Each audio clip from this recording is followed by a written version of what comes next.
رب العالمين والصلاة والسلام على سيد الأنبياء والمرسلين وعلى آله وأصحابه أجمعين أما بعد أعوذ بالله من الشيطان الرجيم بسم الله الرحمن الرحيم واعبدوا الله ولا تشركوا به شيئا وبالوالدين إحسانا وبذي القربى واليتامى والمساكين والجار ذي القربى والجار الجنب والصاحب بالجنب وابن السبيل وما ملكت أيمانكم صدق الله العظيم. وقال النبي صلى الله عليه وسلم من كان يؤمن بالله واليوم الآخر فليحسن جاره أو كما قال عليه الصلاة والسلام. اللهم صل على سيدنا محمد وعلى آل سيدنا محمد وبارك وسلم. اللهم صل على سيدنا محمد وعلى آل سيدنا محمد وبارك وسلم. اللهم صل على سيدنا محمد وعلى آل سيدنا محمد وبارك وسلم. بزرگان محترم، ایمان کے شعبوں کا بیان چل رہا ہے. 66 شعبے بیان ہو چکے ہیں. ایمان کا 66واں شعبہ ہے پڑوسیوں کے ساتھ اچھا سلوک کرنا.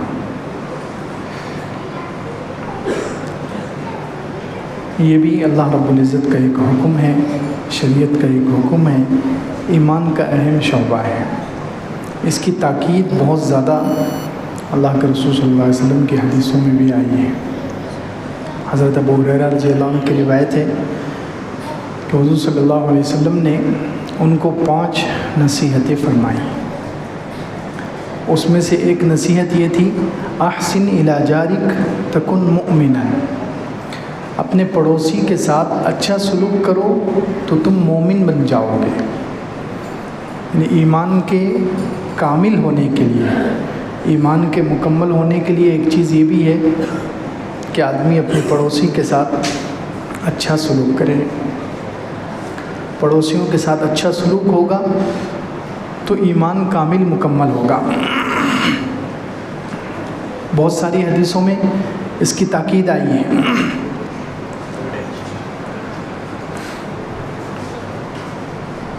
پڑوسیوں کے ساتھ اچھا سلوک کرنا، تو اس میں تو یہاں تک فرما دیا احسن الی جارک تکن مؤمنا، اپنے پڑوسیوں کے ساتھ اچھا سلوک کرو تو تم مومن بن جاؤ گے. اسی طرح ایک حدیث میں فرمایا جو اللہ پر اور آخرت کے دن پر ایمان رکھتا ہو اسے چاہیے کہ وہ اپنے پڑوسی کے ساتھ اچھا سلوک کرے. من کان یؤمن باللہ والیوم الآخر فلیحسن جارہ، جو اللہ اور آخرت کے دن پر ایمان رکھتا ہو اسے چاہیے کہ وہ اپنے پڑوسی کے ساتھ اچھا سلوک کرے. تو پڑوسیوں کے ساتھ اچھا سلوک کرنا، بہت سارے حقوق اللہ کے رسول صلی اللہ علیہ وسلم کی حدیثوں میں بھی پڑوسیوں کے بتلائے گئے ہیں. پڑوسیوں کے ساتھ اچھا سلوک کرنے کے لیے بہت سارے حقوق بتائے گئے ہیں. جیسے ایک حدیث میں فرمایا اللہ کے رسول صلی اللہ علیہ وسلم نے کہ جب پڑوسی تمہارا مدد مانگے اذا استعنتہ فاستعن، کہ جب تمہارا پڑوسی تم سے مدد مانگے تو تم اس کی مدد کرو. اگر اسے کسی چیز کی ضرورت ہے، پیسوں کی ضرورت ہے یا کسی اور مدد کی ضرورت ہے جسمانی اعتبار سے، تو جب وہ تم سے کوئی مدد مانگے تو اس کی مدد کرو. اگر وہ قرض مانگے تو اسے قرض دو. اسی طرح اگر وہ بیمار ہو جائے اس کی عیادت کرو. اگر اس کا انتقال ہو جائے اس کے جنازے کے ساتھ جاؤ. اگر اسے کوئی خیر اور بھلائی پہنچے تو اس کو مبارکباد دو. پڑوسی کو کوئی خیر اور بھلائی پہنچے، اس کے گھر میں کوئی نکاح ہے، کوئی فنکشن ہے، کوئی گھر میں کامیاب ہوا ہے، بیٹا پاس ہوا ہے، کوئی بھی اسے بھلائی پہنچتی ہے تو پڑوسی کو مبارکباد دو. اور اگر اسے کوئی مصیبت پہنچے تو اس کی تعزیت کرو. کوئی برائی پہنچے، کوئی شر پہنچے، کوئی مصیبت پہنچے تو اس کی تعزیت یعنی اس کو تسلی دو. اسی طرح آگے فرمایا کہ اگر تم سالن بناؤ تو شوربہ زیادہ کر دو اور اپنے پڑوسی تک پہنچاؤ۔ حضور اکرم صلی اللہ علیہ وسلم دیکھیں کتنے حکیم ہیں۔ یہ نہیں کہا کہ اگر تمہارے گھر میں گوشت آ جائے تو آدھا پڑوسی کو دے دو۔ یہ اگر کہہ دیا جاتا تو کنجوسوں کے لیے بہت پریشانی ہو جاتی۔ جو کنجوس ہوتے ہیں ان کے لیے بہت پریشانی ہو جاتی ہے، ان کو پھر ہمیشہ آدھا کلو کے بجائے 1 کلو گوشت لانا پڑتا۔ جو 1.25 کلو لاتے ہیں ان کو آدھا کلو لانا پڑتا۔ تو اللہ کے رسول اللہ صلی اللہ علیہ وسلم نے کنجوسوں کی بھی رعایت کی اور فرمایا کہ جب تمہارے گھر میں گوشت پکے تو شوربہ زیادہ کر دو، کم سے کم اسے شوربہ پہنچا دو۔ گوشت نہیں دے سکتے تو کم سے کم شوربہ پہنچا دو، شوربہ زیادہ کر دو۔ اسی طرح اس کی اجازت کے بغیر اپنا گھر اونچا نہ بناؤ کہ اس کی ہوا رک جائے۔ اللہ اکبر۔ اندازہ لگائیں کہ اگر کسی کو گھر بنانا ہے تو سب سے پہلے شریعت کے اعتبار سے پرمیشن اس کو اپنے پڑوسی سے لینا ہے۔ پڑوسی کو منائے، پڑوسی سے کہے کہ مجھے ضرورت ہے، میں ضرورت کے تحت اپنا گھر اونچا بنانا چاہتا ہوں، تو وہ اجازت دے تو گھر بنائے۔ تو فرمایا پڑوسی سے اس کی اجازت کے بغیر اپنا گھر اونچا نہ بناؤ، کہیں اس کی ہوا نہ رک جائے اور اسے تکلیف ہو۔ اسی طرح آپ پھل لے کر آؤ تو اسے ہدیہ دو۔ یہ سارے اللہ کے رسول صلی اللہ علیہ وسلم نے پڑوسیوں کے حقوق بتلائے ہیں، یہ حدیثوں میں ہیں۔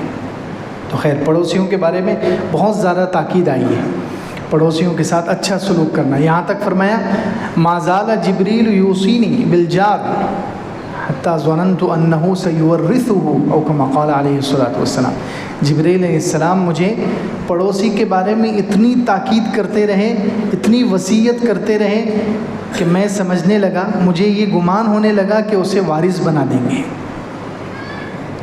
جبریل علیہ السلام اتنی مجھے پڑوسی کے بارے میں وصیت کرتے رہے، پڑوسیوں کے ساتھ اچھا سلوک کرنے کی اتنی تاکید کرتے رہے کہ مجھے یہ گمان ہونے لگا کہ اب حضرت جبرائیل پڑوسی کو وارث ہی بنا دیں گے، یعنی وراثت میں شریک کر دیں گے، اس کو بیٹے کی طرح بنا دیں گے۔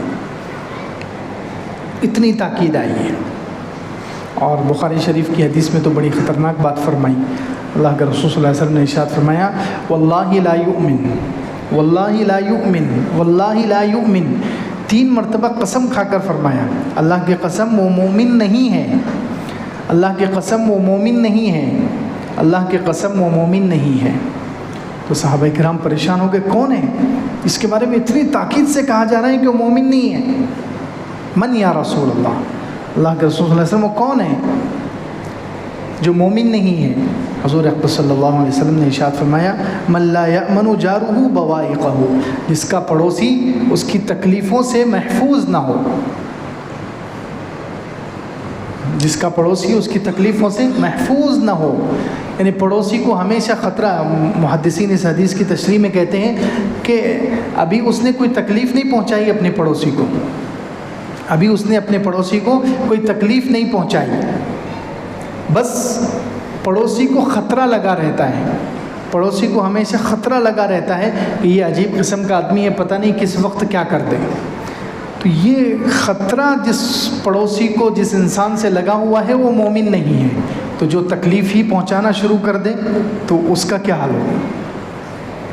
صرف جس کی طرف سے پڑوسی کو خطرہ لگا ہوا ہو، پڑوسی کو خطرہ، کچھ لوگوں کا مزاج ایسا ہوتا ہے، کچھ لوگوں کا مزاج ایسا ہوتا ہے، کب غصے ہو جائیں گے، کب کیا کر دیں گے، کب بدلہ لینے پر اتر جائیں گے، کب مارنے پیٹنے پر آ جائیں گے، یہ انسان کو پتہ ہی نہیں چلتا، انسان ہمیشہ ان سے خطرہ محسوس کرتا ہے۔ تو ایسے لوگوں کے بارے میں فرمایا 3 مرتبہ قسم کھا کر یہ مومن نہیں ہے۔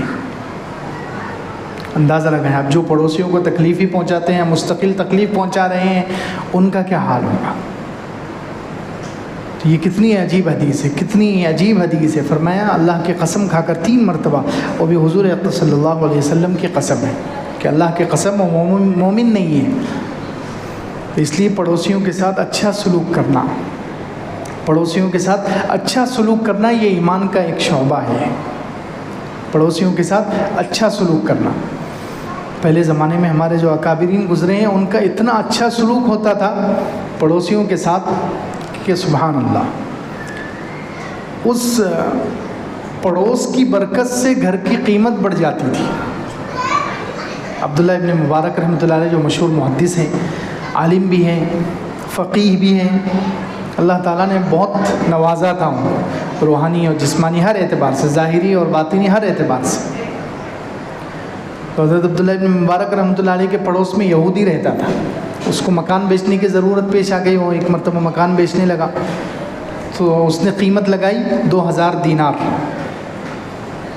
اب لوگ جو خریدنے کے لیے آ رہے ہیں وہ کہہ رہے ہیں بھائی اس گلی میں یا اس محلے میں گھروں کا ریٹ تو 1000 ہے، اس محلے میں اس گلی میں گھروں کا ریٹ تو 1000 چل رہا ہے، 1000 دینار، تم 2000 دینار کس بات کے لے رہے ہو؟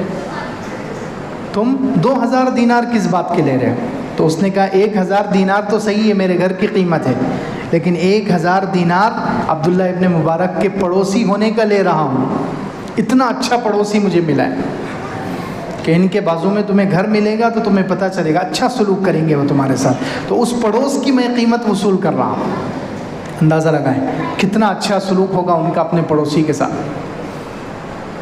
کہ اس پڑوس کی قیمت بھی لگ رہی ہے اور اس کی وجہ سے گھر کی قیمت ڈبل ہو رہی ہے۔ اسی طرح امام ابو حنیفہ رحمۃ اللہ علیہ کا پڑوسی تھا، نوجوان، شراب پیتا تھا، رات بھر شور کرتا تھا، شراب پیتا تھا، رات بھر شور کرتا تھا اور اشعار پڑھتا تھا۔ کس نوجوان کو انہوں نے ضائع کر دیا ہے، ای فتن اضاعونی، کس نوجوان کو یہ لوگ ضائع کر رہے ہیں جو مشکلات میں، حادثات میں، مصیبتوں میں کام آ سکتا ہے، ایسے نوجوان کو یہ لوگ ضائع کر رہے ہیں۔ یہ اشعار پڑھتا اور وہ مست رات بھر اس کی شراب میں اور چلانے پکارنے میں گزر جاتی۔ ایک مرتبہ رات کو اس کی آواز نہیں آئی، رات میں اس کی چلا پکار کی آواز نہیں آئی۔ امام ابو حنیفہ رحمۃ اللہ علیہ نے معلوم کیا کہ کیا بات ہے، آج ہمارا پڑوسی نظر نہیں آ رہا، پڑوسی کی آواز نہیں آ رہی۔ تو لوگوں نے کہا کہ اسے پولیس پکڑ کر لے گئی ہے، اسے پولیس پکڑ کر لے گئی ہے، اس کے خلاف کیس ہو گیا کہ وہ رات میں شراب پیتا ہے، شور کرتا ہے، یہ کسی نے شکایت کر دی ہوگی، پولیس لے کر چلی۔ تو امام ابو حنیفہ رحمۃ اللہ علیہ اس کو چھڑانے کے لیے چلے گئے۔ پولیس والے تو امام ابو حنیفہ رحمۃ اللہ علیہ کو پہچانتے تھے، تو انہوں نے دیکھا کہ ارے اتنے بڑے عالم امام ہمارے گھر پہ کیسے کیا آ گئے، پولیس تھانے میں کیسے کیا آ گئے؟ تو انہوں نے پوچھا کہ امام ابو حنیفہ رحمۃ اللہ علیہ آپ کیسے تشریف لائے؟ تو کہا کہ میں اپنے پڑوسی کو چھڑانے کے لیے آیا ہوں۔ تو پڑوسی کو جیل سے چھڑا کر لائے اور اس سے کہا کہ تم روزانہ یہ شعر پڑھتے تھے کہ کس نوجوان کو ضائع کر رہے ہو، میں نے تو تمہیں ضائع نہیں ہونے دیا، تم جیل میں چلے جا رہے تھے، میں نے تمہیں ضائع ہونے سے بچا لیا۔ تو اتنا اچھا سلوک کیا کہ اس کے بعد سے اس نے شراب پینا ہی چھوڑ دیا۔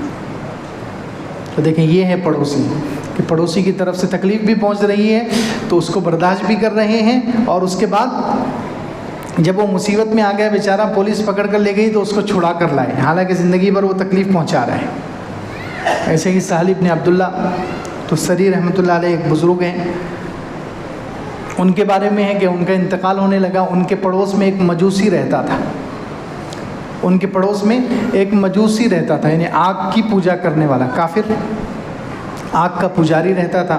ان کے انتقال کا وقت قریب آ گیا تو انہوں نے اس مجوسی کو بلایا، وہ مجوسی آیا تو اس سے انہوں نے کہا کہ میرا وہ کمرہ ہے، اس کمرے میں جا کر دیکھو کیا ہے۔ تو وہ مجوسی اس کمرے میں گیا تو وہاں اس مجوسی نے دیکھا کہ ایک بڑا برتن ٹب رکھا ہوا ہے، اور اس میں اس مجوسی کے گھر سے ہی غلاظت ٹپک رہی ہے، گندگی ٹپک رہی ہے۔ وہ دیکھ کر آیا اور پوچھا کہ یہ کیا آپ نے مجھے بتایا ہے، ایک ٹب ہے اس میں پانی ٹپک رہا ہے، گندا پانی۔ تو انہوں نے کہا کہ بھائی 1 سال سے تمہارے گھر کے اندر سے اوپر کے حصے میں جو تمہارا بیت الخلاء ہے وہاں سے یہ گندگی ٹپک رہی ہے، ہم روزانہ دن میں وہاں یہ ٹب رکھتے ہیں، رات کو ہم پھینک کر آتے ہیں، لیکن اب میرے انتقال کا وقت آ گیا، اب پتہ نہیں میرے بعد میرے گھر والے، میرے بچے تمہارے ساتھ کیا سلوک کریں گے، اس لیے میں نے تمہیں بتا دیا۔ تو اس نے کہا آپ پہلے ہی بتا دیتے۔ تو انہوں نے کہا کہ ہم تمہیں تکلیف میں نہیں ڈالنا چاہتے تھے۔ اللہ، تو اتنا متاثر ہوا، رونے لگا اور اسلام قبول کر لیا۔ تو یہ پڑوسیوں کے ساتھ اتنا اچھا سلوک کہ ان کی طرف سے تکلیف پہنچ رہی ہے تو برداشت کر رہے ہیں. کیوں؟ اللہ کے رسول صلی اللہ علیہ وسلم کی وصیت ہے. اللہ کے رسول صلی اللہ علیہ وسلم نے حدیثوں میں اس کی تاکید فرمائی ہے کہ پڑوسیوں کے ساتھ اچھا سلوک کرنا چاہیے. اس کو ایمان کا تقاضا بتلایا، ایمان کی تکمیل کا ایک اہم حصہ بتلایا کہ پڑوسیوں کے ساتھ اچھا سلوک کرو تو تمہارا ایمان مکمل ہو جائے گا، تمہارا ایمان مکمل ہو جائے گا. اسی طرح عائذ ابن عمرو ایک بہت بڑے عالم گزرے ہیں، اللہ کے ولی تھے. ان کی وہ فرماتے تھے کہ میرے گھر میں اگر پانی گر جائے تو میں اس کو باہر نہیں جانے دیتا. میں چاہتا ہوں کہ میرے گھر کے جو کپڑے ہیں، قالین ہیں، ان سے میں گھر کو سکھانا پسند کرتا ہوں، لیکن باہر گلی میں پانی جائے گا تو میرے پڑوسیوں کو تکلیف ہوگی. آج تو اللہ معاف کرے ہمارا کیا حال ہے، ہم خود سوچ لیں کہ ہم کتنا پانی بہا کر لوگوں کو تکلیف پہنچاتے ہیں، پڑوسیوں کو، پوری گلی والوں کو، محلے والوں کو، نمازیوں کو.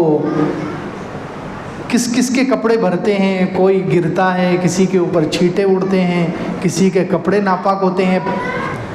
ہمیں اس طرف خیال ہی نہیں جاتا کہ ہماری وجہ سے کسی کو تکلیف پہنچ رہی ہے، ہماری وجہ سے کسی مسلمان کو تکلیف نہیں پہنچنی چاہیے. ہمارا ذہن ہی اس طرف نہیں جاتا. تو وہ کہتے ہیں کہ اگر میرے گھر میں پانی گر جائے تو میں اپنے قالین سے، جس پر سونا ہے، جو اہم استعمال میں آنے والی چیز ہے، اس سے سکھا دوں گا، لیکن باہر پانی نہیں جانے دوں گا تاکہ میرے پڑوسیوں کو تکلیف نہ پہنچے. کہتے ہیں ان کا انتقال ہوا. انتقال کے بعد کسی نے خواب میں دیکھا، انتقال کے بعد کسی نے خواب میں دیکھا، پوچھا کہ کیا اللہ تعالیٰ نے آپ کے ساتھ معاملہ کیا؟ تو انہوں نے کہا اللہ تعالیٰ نے میری بخشش کر دی. کس وجہ سے؟ صرف اس وجہ سے کہ میں پڑوسیوں کو اور مسلمانوں کو اپنی تکلیف سے بچانے کی پوری کوشش کرتا تھا.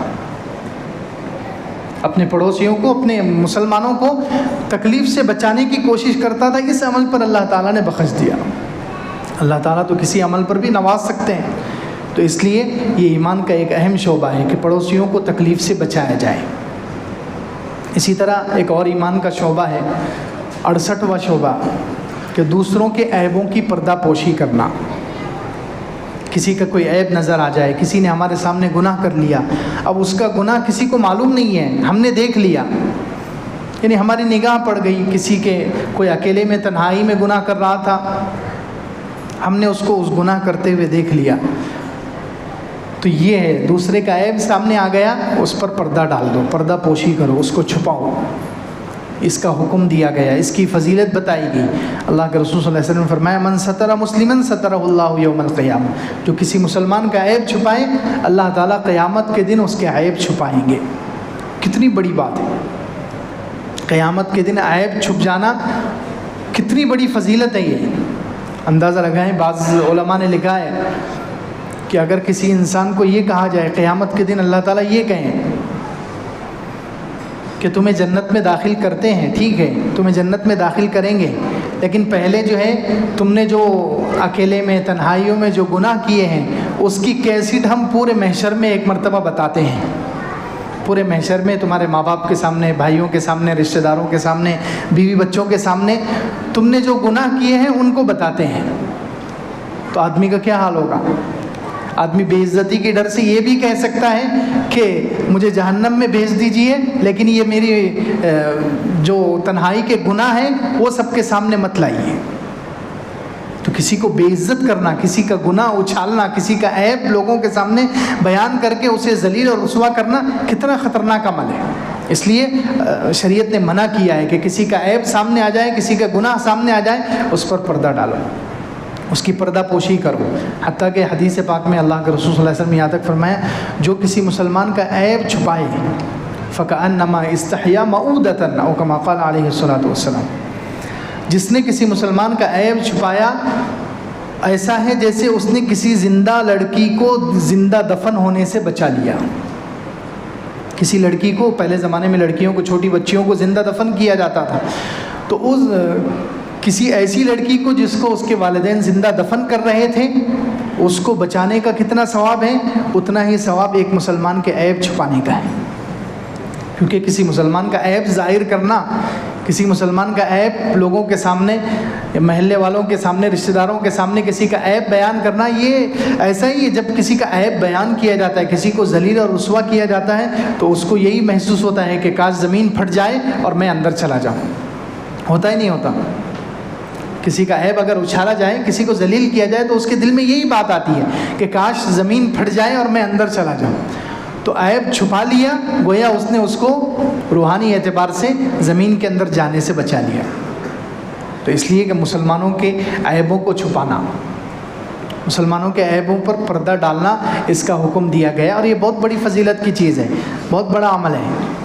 عرب کے ایک عالم ہیں ڈاکٹر راتب النابلسی، عرب کے دمشق کے ملک شام کے ایک مشہور عالم ہیں، ابھی حیات ہیں. اللہ تعالیٰ ان کی عمر لمبی کرے عافیت کے ساتھ، آمین.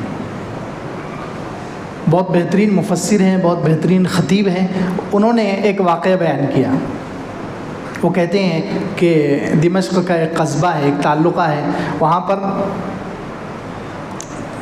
جامع مسجد میں ایک امام ہیں. وہ لوگوں کو درس دیتے ہیں، بہت متقی پرہیزگار ہیں. ان کے خواب میں ایک مرتبہ حضور اکرم صلی اللہ علیہ وسلم آئے. ان کو حضور صلی اللہ علیہ وسلم کی زیارت ہوئی اور حضور صلی اللہ علیہ وسلم نے خواب میں آ کر ان سے کہا کہ تمہارا پڑوسی، تمہارا فلاں پڑوسی، نام لے کر کہا فلاں پڑوسی جو ہے اس کو یہ بشارت دے دو کہ وہ جنتی ہے. اب یہ پریشان ہو گئے کہ حضور اکرم صلی اللہ علیہ وسلم میرے خواب میں آئے، میں اتنے سالوں سے امامت کر رہا ہوں، درس دیتا ہوں، یہ کرتا ہوں، مجھے تو جنتی ہونے کی خوشخبری نہیں ملی. یہ ایک سبزی فروش جس کو خوشخبری سنائی جا رہی ہے، وہ سبزی بیچنے والا، فروٹ بیچنے والا انسان ہے، اور اس کے بارے میں حضور اکرم صلی اللہ علیہ وسلم خواب میں آ کر کہہ رہے ہیں. اور حضور صلی اللہ علیہ وسلم خواب میں آ جائیں تو حدیث میں ہے کہ شیطان حضور صلی اللہ علیہ وسلم کی شکل نہیں بنا سکتا. حضور اگر خواب میں آ گئے تو وہ حضور ہی ہوں گے، شیطان حضور کی شکل لے کر کسی کو دھوکہ نہیں دے سکتا.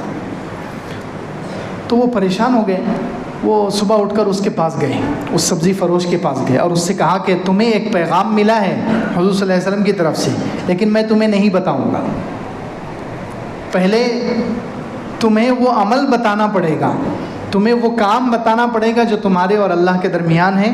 ایک خفیہ عمل ہے کوئی تمہارا جس کی وجہ سے تمہیں یہ اتنی بڑی بشارت مل رہی ہے. تو وہ کہنے لگا کہ نہیں، میرے پاس تو کوئی عمل نہیں ہے. وہ چھپا رہا ہے، یہ بار بار اس کو اصرار کر رہے ہیں کہ دیکھو حضور صلی اللہ علیہ وسلم کی طرف سے مجھے خواب میں ایک پیغام ملا ہے، لیکن میں اسی وقت بتاؤں گا. پیغام کیا ہے؟ جب تم مجھے وہ عمل بتلاؤ گے جو تمہارا خفیہ اور پوشیدہ عمل ہے. تو آخر میں اس نے مجبور ہو کر کہا کہ ہاں میرا ایک عمل ہے. وہ عمل کیا ہے؟ دیکھو یہ عیب چھپانا کتنا بڑا عمل ہے. اس نے کہا کہ میں نے ایک عورت سے شادی کی، میں نے ایک عورت سے شادی کی. اب شادی ہونے کے بعد 5 مہینے گزر گئے، لیکن مجھے معلوم ہوا کہ اس عورت کے پیٹ میں جو حمل ہے وہ 9 مہینے کا ہے. یعنی شادی کو 5 ہی مہینے ہوئے ہیں اور حمل 9 مہینے کا ہے، اور اب بچہ پیدا ہونے والا ہے.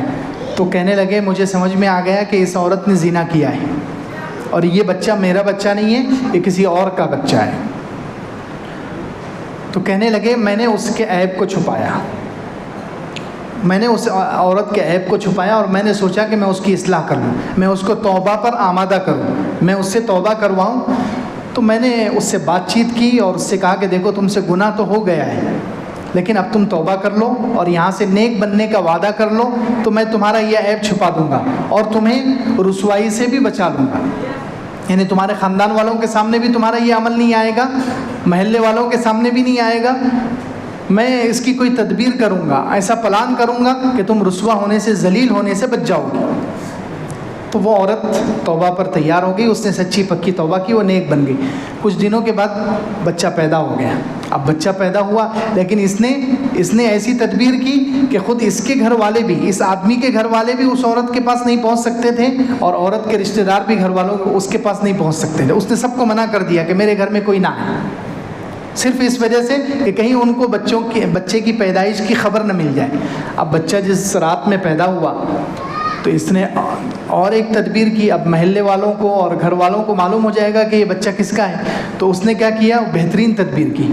فجر کی نماز میں جب سب لوگ نماز میں کھڑے ہو گئے، امام نے قرات شروع کر دی تو یہ خاموشی سے بچہ لے کر آیا اور مسجد کے دروازے کے پیچھے چھپا دیا. اور چپکے سے نماز میں شریک ہو گیا، چپکے سے نماز میں شریک ہوئے. دیکھیے وہ عورت کو بچانے کے لیے، اس کی پردہ پوشی کے لیے وہ کیا کیا تدبیر اختیار کر رہا ہے. اس نے بچے کو دروازے کے پیچھے لا کر چھپا دیا، مسجد کے گیٹ کے پیچھے، اور وہ خود نماز میں شریک ہو گیا. اب نماز کے بعد بچے کے رونے کی آواز آئی، بچے کے چلانے کی آواز آئی، تو سارے نمازی وہ بچے کے پاس جمع ہو گئے. کیا رے بچہ مسجد میں کہاں سے آ گیا، کس کا بچہ ہے؟ لقیط عربی میں کہتے ہیں، پڑا ہوا بچہ مل جائے تو اسے لقیط کہتے ہیں. یہ تو لقیط ہے، کسی نے پھینک دیا، پھینک کر چلا گیا. تو یہ کہتا ہے کہ یہ بھی آخر میں وہاں پہنچ گیا، اس نے بھی بچے کو دیکھا، سب بچے کو دیکھ رہے ہیں، اور آپ پریشان ہیں کہ چلو جس کا بھی بچہ ہے وہ چھوڑ کر چلا گیا، لیکن اس بچے کو لے گا کون؟ تو اس نے ہاتھ اٹھایا کہ میں اس بچے کی تربیت کروں گا، اس کی پرورش کروں گا.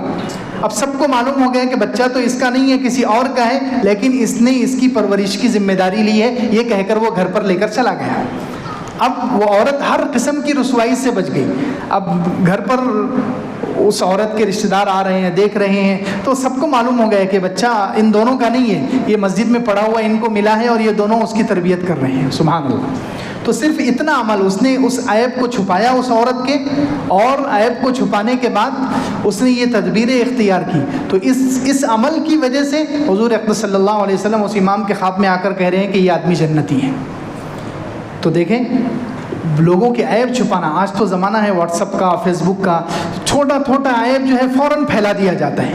اور ہم بھی کسی کی مدد کرتے ہیں کہ کسی عالم، خاص طور سے علماء کا، نیک لوگ، دیندار لوگ، نمازی پرہیزگار لوگ، ایسے لوگوں کے عیب زیادہ پھیلائے جاتے ہیں کہ دیکھو یہ دیندار بنے پھرتے ہیں، ان کے اندر یہ برائی ہے، انہوں نے یہ کام کر لیا ہے، انہوں نے یہ کارنامہ کر لیا ہے، ان سے یہ گناہ ہو گیا ہے. تو یہ بڑی خطرناک بات ہے. جو لوگوں کو رسوا کرے گا یہ منافق کی نشانی ہے. لوگوں کے عیب اچھالنا، اللہ کے رسول صلی اللہ علیہ وسلم کی حدیث میں ہے، یا معشر من آمن بلسانہ ولم يدخل الایمان قلبہ، اے وہ لوگوں جو زبان سے مومن ہو، ایمان ان کے دلوں میں داخل نہیں ہوا. مسلمانوں کی غیبت مت کرو، ان کے عیوب تلاش مت کرو. جو کسی مسلمان کے عیب تلاش کرنے میں لگے گا، جو کسی مسلمان کے عیب پھیلائے گا، اللہ رب العزت اس کے عیب کے پیچھے پڑ جائیں گے اور اسے گھر بیٹھے ذلیل اور رسوا کر دیں گے. تو گویا اس حدیث میں کیا فرمایا کہ جو لوگ عیبوں کو پھیلاتے ہیں، کسی کی برائیاں پھیلاتے ہیں، وہ منافق ہیں. ان کا ایمان صرف زبانی ہے، ان کے دل میں ایمان داخل نہیں ہوا. یہ اللہ کے رسول صلی اللہ علیہ وسلم کا فتویٰ ہے ان لوگوں کے بارے میں جو عیب پھیلاتے ہیں، عیبوں کو لوگوں کے درمیان پھیلا کر کسی کو ذلیل اور رسوا کرتے ہیں. اس لیے یہ ایمان کا اہم شعبہ ہے کہ پردہ پوشی کی جائے. جہاں تک ہو سکے کسی کا عیب سامنے آئے تو اس کو اس نیت سے چھپا لیا جائے کہ قیامت کے دن اللہ تعالیٰ میرے عیب چھپائے گا. ویسے بھی دنیا میں ہم کتنے ہزاروں گناہ کرتے رہتے ہیں. اللہ تعالیٰ نے پردہ ہی تو ڈالا ہوا ہے جس کی وجہ سے لوگ ہمیں سلام کرتے ہیں، لوگ ہمیں اچھا سمجھتے ہیں. اگر اللہ تعالیٰ یہ پردہ ہٹا دے، ہمارا ہر گناہ لوگوں کے سامنے آنے لگے، تو لوگ ہمارے منہ پر تھوکنے کے لیے تیار نہیں ہوں گے. تو اللہ تعالیٰ تو ستاری کر رہے ہیں، اللہ تعالیٰ تو ہمارے عیب چھپا رہے ہیں، پھر ہم کیوں دوسروں کے عیب اچھالتے ہیں؟ اس لیے عیبوں کو چھپانا یہ ایمان کا اہم شعبہ ہے. اللہ رب العزت سے دعا ہے اللہ ہمیں عمل کی توفیق عطا فرمائے. آمین. وآخر دعوانا الحمدللہ.